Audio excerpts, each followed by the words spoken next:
Hi, my name's Cherise, and if I were to become a top business executive, I'd want to be CMO, Chief Merchandising Officer of Forever 21. Forever 21 is an American chain of fashion retailers with a headquarters in Los Angeles and sales of over $3.85 billion as of the beginning of 2014.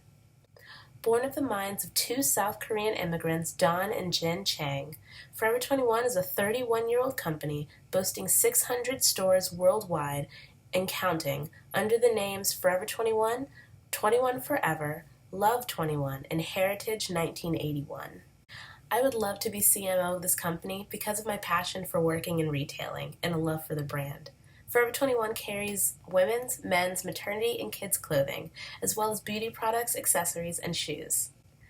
Though it is still wildly popular, it is a private company with no public stock offerings and employs over 30,000 people worldwide to date. Despite its controversies, Forever 21 is able to offer trendy, high-fashion clothes at a low price for its youthful consumer base and has a business plan to help guarantee success. One legal issue that Forever 21 is constantly facing is violations of copyrighted designs and textile work. With fashion comes a constant need to keep up with trends and stay relevant in an ever-changing market, and this global fashion company often follows suit by creating low-cost versions of work from boutiques and even runway debuts. One such case is that of Fidel Child, run by two friends, Mariah Carlson and Alice Wu. They claimed in 2011 that the chain produced clothing out of a printed fabric that looked virtually identical to Carlson and Wu's original prints. They even took steps to have the print copyrighted, as they do with all of their work. Intellectual property is defined by the World Intellectual Property Organization as creations of the mind, such as inventions, literary work, and artistic work, designs, symbols, names, and images used in commerce. That means that Carlson and Wu have a legal right and responsibility to protect their work from it being used without their permission, and are due to damages and royalties if that did happen. Forever 21 is banking on making derivative work, an expressive creation that includes major copyright-protected elements of an original work, where the work becomes a second, separate work, independent from the first. This work must be able to be proven substantial and bear the new artist's personality in order to be copyrighted.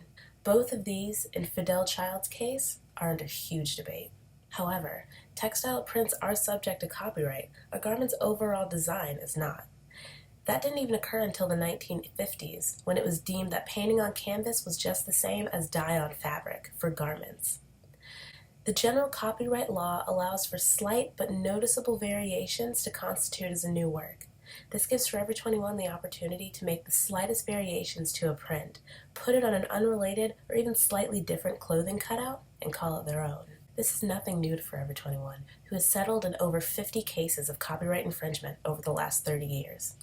Over the time, the chain has learned how to best handle these legal issues by settling through royalties and damages, so these smaller, often no-name designers and artists with a confidentiality agreement and no admittance clause, drastically lowering the legal liability, knowing that if these cases went to court, the chain would likely lose and risk millions.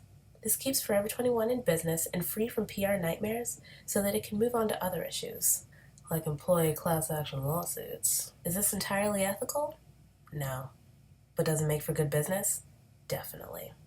No fashion retail company should ever copy outright the work of another artist, big or small.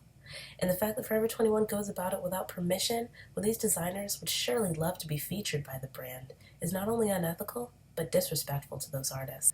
Plus, these cases have the ability to start a global boycott if they mess with the wrong artist, or better yet, too many.